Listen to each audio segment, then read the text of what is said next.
Kan tidak masuk akal, karena agama itu kata kuncinya, passwordnya, agama itu untuk mempersatukan kok.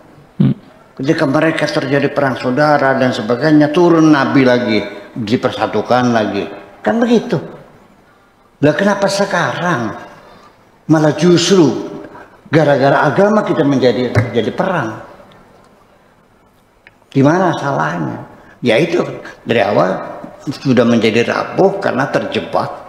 Agamanya itu lebih mengutamakan ibadah-ibadah sifatnya ritual, seremoni-seremoni, sehari-hari gotong-gotong kembang, ya bawa sajadah, bawa tasbih, ya mondar-mandir ke masjid, ya naik haji setiap tahun, tapi anak yatim di sebelah rumahnya tidak sekolah, nggak pernah ditanya kok. Ya dia bangga. Tiap tahun naik haji, udah 10 kali masih naik haji lagi. Di belakang rumahnya orang jompo sampai nggak makan, nggak ketahuan, mati. Bener gitu agama tuh. Jadi ya selama ini bahwa pesan langit itu dengan agama yang kita yakini itu adalah ibadah sosial yang dapat penekanan, itu ibadah sosial. Jadi ritual itu menjadi kebohongan saja. Ara'aital ladzi yukadzibu biddin. Tahukah engkau orang yang pendusta, ya agama-agama pada pendusta agama. Fadzalikal ladzi yad'ul yatim, yang menelantarkan anak yatim, wala yahuddu ala ta'am miskin, dan tidak tergugah hatinya untuk ngasih makan orang miskin. Fawailul lil musallin, sekalipun sholatmu rajin, ya. Tetapi kalau anak yatim kau biarkan terlantar, bohong agamamu itu. Itu artinya agama ritual menjadi kebohongan. Jadi pembuktian agama yang benar dengan ibadah sosial ini, kemakmuran, keadilan, keamanan, ketertiban, kebersihan, kesehatan, pendidikan, dan itulah namanya ibadah. Nah sekarang hal-hal semacam itu sudah tidak terpikir sebagai ibadah. Ibadah itu semua sholat. Dalam pikiran kita ibadah itu ya sholat, naik haji, ya kan begitu. Nah kalau orang polisi yang perapat di tengah hari yang panas terik, yang ngatur lalu lintas, ibadah enggak? Ya itulah persoalannya, tidak dilihat sebagai ibadah, datanya kerja. Ya itulah persoalannya. Jadi artinya bahwa ibadah sosial itu terabaikan.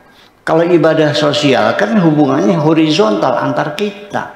Kalau ibadah ritual kan hubungan vertikal antar kita dengan Tuhan.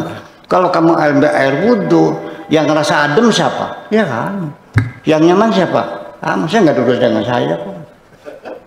Ya, baru saya hormat kepada Anda ketika Anda menolong anak-anak yatim, membantu orang-orang miskin.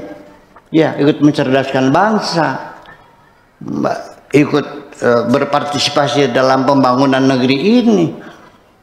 Ya, bukan hanya sholat dan sholat saja, itu urusan pribadi macam itu. Jadi artinya bahwa seringkali mungkin barangkali style of communication yang diterangkan dalam kitab-kitab agama itu mungkin karena abad ke-7 ya abad ke-8 ya mulai ada fikih, karena 2 abad setelah Nabi meninggal, jadi abad ke-8 dan 9 Masehi, 9 masih baru fikih itu muncul dikaji, yang dulunya kan nggak ada.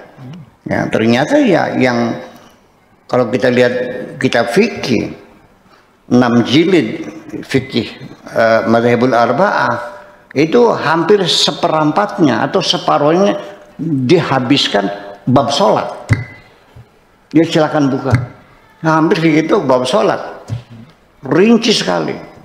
Bab masalah kriminal, kejahatan, hukum pidana, sambil lalu aja, tidak mendetail. Kenapa? Ya karena dikiranya bahwa sholat adalah imaduddin, tiang agama. Jadi terlalu dibesar-besarkan sekali sehingga sholat adalah segala-galanya. Faman aqamaha faqad aqamaddin. Barang siapa mendirikan sholat berarti mendirikan agama. Wa man tarakaha faqad haddamaddin. Dan yang mendirikan sholat sama dengan menghancurkan agama. Inna awwala ma yuhasabu bil mar'u yaumil qiyamati as-sholat. Nanti di hari akhirat yang pertama-tama dihisab adalah sholat kamu. Seolah-olah segala-galanya, sehingga semuanya minggir. Itu kan macam itu. Sehingga ada satu pertanyaan. Seorang bupati, seorang gubernur, bagaimana ini istrinya mengeluh, makanya ini suami saya ini sholatnya semakin nggak karuan sejak jadi pejabat. Ya, kalanya tambal sulang gimana, Bu? Ya jangan sampai ditinggal. Ya karena suami ibu seorang pemimpin yang sangat sibuk sekali. Masa lagi kedatangan Presiden Amerika, lalu pas maghrib ditinggal sholat dulu. Ngaco kamu. Masa sedang acara yang resmi, ya meresmikan pendidikan, kesehatan, apa masalah COVID-19 dan sebagainya. Ya, masa ditinggal dulu, ini sangat penting sekali, nanti saya sholat dulu. Ya kan bisa dijamak. Jadi dikiranya sholat jamaah itu hanya musafir aja gitu. Kalau kesibukan pejabat nggak boleh dijamak. Nah. Kemudian pilot juga nggak sholat lagi gitu. Nah inilah karena gara-gara semacam itu sehingga mungkin saja ada orang merasakan bahwa ibadah sholat ini sangat mengganggu aktivitas di dunia. Salah siapa itu? Ya iya kan semacam itu. Sampai saya ada seorang teman saja yang nggak sholat sudah sekian tahun lamanya karena dia jadi supir taksi, jadi supir bus BPD di Jakarta, nggak sholat. Nggak tahu katanya saya ada 5 tahun 6 tahun nggak sholat. Ya Allah, kamu kan pintar ngaji dulunya, kalau nggak sholat. Ya terus gimana mau sholatnya? Masa diparkir busnya? Trayeknya itu Tanjung Priok, apa nih? Lurus tuh, bukan Ramangun. Ya bukan. Cililitan ya, Cililitan. Ya kan, ya bagaimana sholatnya? Masa asar berhenti? Ya dijamak kan bisa. Ya, gimana caranya? Ya sekarang kamu jam berapa mulai aplusannya? Ya saya mulai jam 2 sampai jam 10 malam. Ya sudah, sekarang sebelum kamu masuk ke depot, ya sholat duhur dulu, lalu asarnya dijamak takdim. Terus ambil bus, silakan kamu. Ya trayeknya Cililitan sampai Tanjung Priok bolak-balik sampai jam 10 malam. Nah, nanti masuk mobil ke garasi, ke depotnya lagi, kamu pulang ke rumah, sholat isya, maghribnya jamaah takhir. Lalu sampai kapan saya sholat jamaah begitu? Ya kamu menyupirnya sampai kapan? Kalau tidak begitu, berarti orang Islam nggak bisa jadi supir. Orang Islam nggak bisa jadi pilot. Orang Islam nggak bisa jadi nakoda karena terikat dengan sholat sih. Apa seperti itu agama kita itu? Apa seperti itu agama kita sih?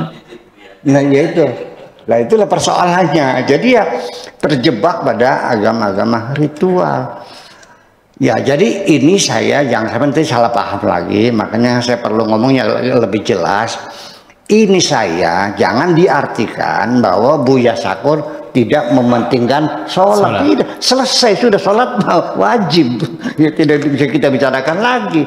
Tetapi juga jangan sampai gara-gara sholat akhirnya orang Islam merasa terbelenggu, tidak punya kebebasan untuk mencari nafkah. Kan gawat begini nih. Pengantin, bayangkan apa harus dirias 4 kali? Kali rias kan 20 juta. Ya kan, maskaranya, shadownya, lipstiknya, foundationnya. Nanti duhur ambil air wudhu, disapu dulu bersih, dirias lagi, nanti asal lagi sholat lagi. Gimana sih? Begitu caranya. Nanti maghrib wudhu lagi, dirias lagi itu. Ya kan orang kawin seumur hidup hanya sekali, masa nggak boleh dijamak? Pakai logika aja dong. Ya, sholat duhur dulu, asarnya jamak takdim, dirias, selesai rias, ya sudah, maghrib tunda. Nanti malam jam 11 kamu udah pada pulang, ya pengantin sholat isya silakan, maghribnya di jamak takhir, kan selesai gitu. Nah, demikian pula apa namanya orang yang begini, saya jujur aja nih, Pak Tata sholat Allahu Akbar, ada anak kecil jatuh bolong, dung gitu, diterusin sholatnya atau nolong anak dulu? Oke, sekarang tahu kan, Allahu Akbar, gabahnya di sawah ada yang bawa, maling, ngejar maling dulu apa nerusin sholat dulu? Ngejar maling. Jadi ya semacam itu. Jadi kita bukan berarti saya menyepelekan sholat, nanti jangan sampai salah paham lagi. Itu mah sudah jelas bahwa sholat wajib kita lakukan. Dan sudah tidak perlu dibahas lagi, sudah selesai itu mah. Sholat wajib mah kan itu. Hanya persoalannya adalah jangan sampai kita ini membiarkan ada kegamangan pada anak-anak kita bahwa ibadah sholat itu merepotkan kita.